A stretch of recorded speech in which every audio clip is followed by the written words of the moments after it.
I am excited to come to you today and give you a little bit of information about VIPKid. I figure this is the best way to do it so you can watch me give you some examples instead of just reading about it. So let's go.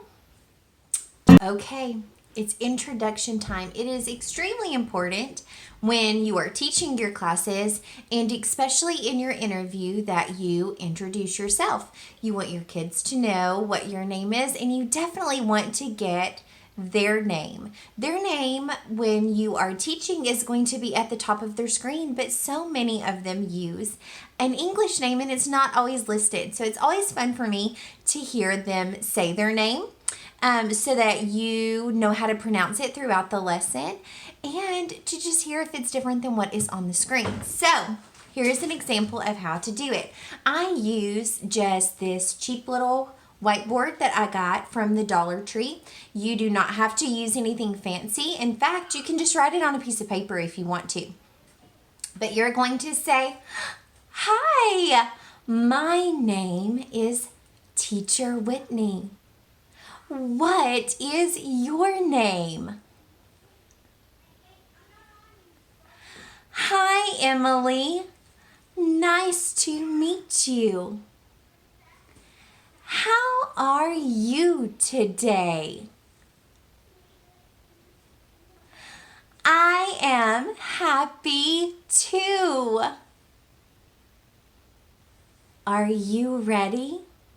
TPR. TPR is a big one, and if you are watching any other videos or reading anything about VIPKid, you are going to notice that they use TPR a lot, or they talk about TPR a lot. I am a theater major, and so I thought, oh, TPR, I've got this. That's no big deal. But it is different when you are in the classroom or whenever you are interviewing and you kind of freeze up a little bit. So just some pointers for TPR. Make sure that you are using the same motions over and over. So whenever I want my students to say something, I make sure that I am using the same motion. So let's take doll, for instance. If doll is my high frequency word, I am going to say doll.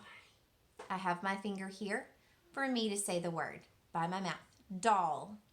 I am going to cut my ear and give them a moment to say the word as well. Then I'm going to say it again. Doll. Doll. Doll. Good job. Oh, doll. Okay, I'm also going to be very expressive whenever I am praising them. Great job. High five. Yes. Okay, it's just about using your face and your hands. Since you can't high five them in person, you can't give them a hug like we do sometimes in class. It's using your expression in your hands to praise them, to show them exactly what you're meaning, without actually being there with them. So it's just super important whenever you're teaching them to use a lot of TPR. Remember, they are learning English. You are not learning English. So it is very important that you are getting a lot of output from them, that you are not always the one giving the output. So you don't want them just giving one-word answers. You want them trying to talk in full sentences as well. So you are not just going to sit and talk to them, and I feel like that was super hard for me coming from a traditional classroom because I am used to just talking and talking and talking and teaching and teaching and teaching, and then we do something, and that's not how it is in the classroom. They have to talk. That is how they are going to learn English. They have to talk, and you have to listen, and you have to correct them, and you have to encourage them. But you've got to get a lot of output, and they are looking for that in the interview as well. You are not just letting them say one word. You are encouraging additional words along with it. Lots of output. It's time for a little ping pong. Not really, but But you do want to make sure that whenever you are using high frequency words on your information that they give you for your mock interview or any of the lessons that they give you where it says HFW, that stands for high frequency word. So that is going to be a word that by the end of the lesson, they should know. A high frequency word. You are also going to be teaching them verbs. So high frequency words and verbs, you are going to want to make sure that you have them repeat them initially at least twice in ping pong fashion. So here we go. It's just like how I did ball a second ago. We are going to say ball. Ball. Okay, I said ball, they said ball. I said ball, they said ball. And you can do it more than twice. I am saying it slowly and clearly. I am giving them wait time to say it slowly and clearly. And then we are doing it again. It's ping pong, back and forth, back and forth. And you can even use props while you do it. So I can say, fish. Fish.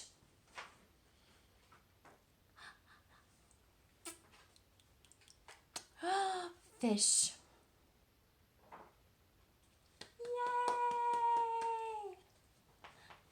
Fish. Okay, I'm using the same thing. I am doing ping pong with them. They are learning the word, they are seeing it, and we are going back and forth. They are going to be looking at that in your interview. I have heard that on the rubric it is yes or no. Do you do it back and forth? Are they getting that ping pong back and forth? So you're either going to get it or you're not. And you are going to do it because you know to do it now. You got it. Rewards. When you are doing your mock interview, you are going to want to make sure that you have rewards available to pretend like you are giving. When you are actually teaching in your portal, you are going to notice that there are little stars that you can give, and your students are going to get so excited about getting their stars. But in addition to just giving stars, I also give something a little tangible for them to see so they can get excited about that too. I personally use things from around my house. So today, I'm just going to show you some little dinosaurs that we use, like little Dollar Tree dinosaurs. They're super cute. And what I'll do is whenever they do a great job, different points throughout the lesson, I will say, great job. Yes. Dinosaur. Dinosaur and a star. And then I'll give him a little star. 1 dinosaur. Okay, we'll keep going with our lesson. It is just super quick and we'll move on. Okay, when we go to the next one, yes, good job. Dinosaur. 2 dinosaurs. Roar. Woohoo. Okay, and we'll just keep rolling on with the lesson. You don't stop. It's not like a complete halt to your lesson. It is just a, here we go. We got it. You're doing a great job, and let's keep on rolling. So you want to make sure that you are using something. You can do stickers. You can do toys. You could do Legos. You could do, if you're wanting to use your whiteboard, you could do a star on your whiteboard. You could do whatever you have on hand. It's totally up to you. It's whatever you feel comfortable doing. If you have little farm animals, you could always do a farm animal, and along with it, you could say, cow, moo. Good job.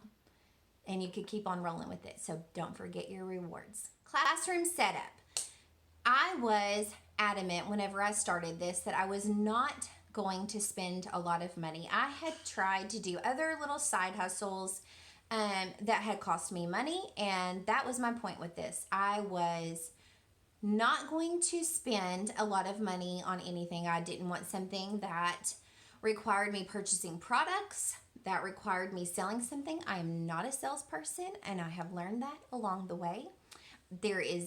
I am not knocking anybody who is, because I think they do an amazing job. I just know that that is not my strong suit. So this is right up my alley though, because I love kids, I love teaching, I love being home, and I like things not taking away time from my kids. And so this has fit into my schedule perfectly. So keeping it budget friendly was one of my top priorities whenever I started this. So I am currently in front of where I teach my VIPKid students, and I have a map up. This is from Dollar Tree. I just have this funky little caricature picture that I drew.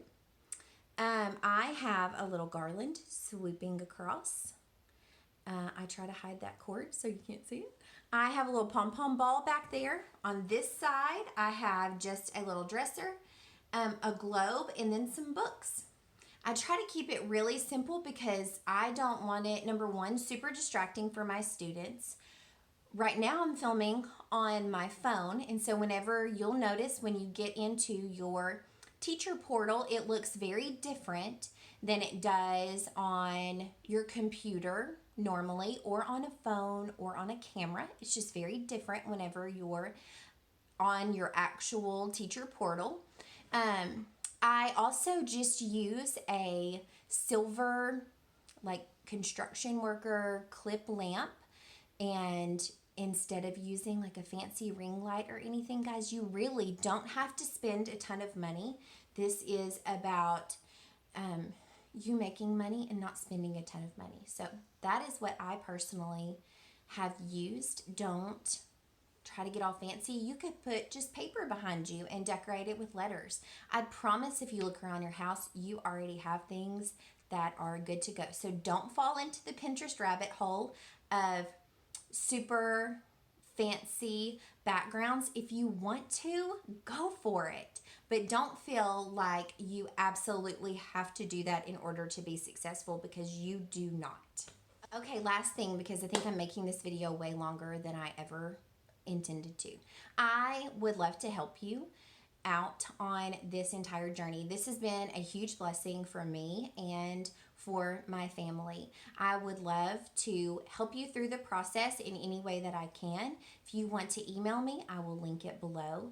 I am also going to put my code on there because that would help me out as well. And I am here to support you throughout the entire thing. I think that right now is the perfect time to jump on it. A lot of us are home. We have time. We are looking for things to keep our mind off of everything else that's going on.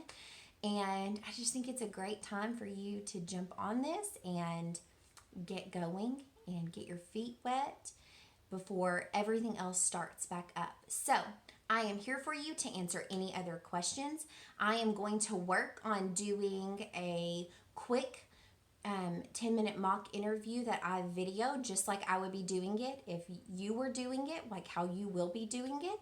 And as soon as I get that videoed, I will get that right out to y'all as well. So have a great night, and I hope to talk to y'all soon.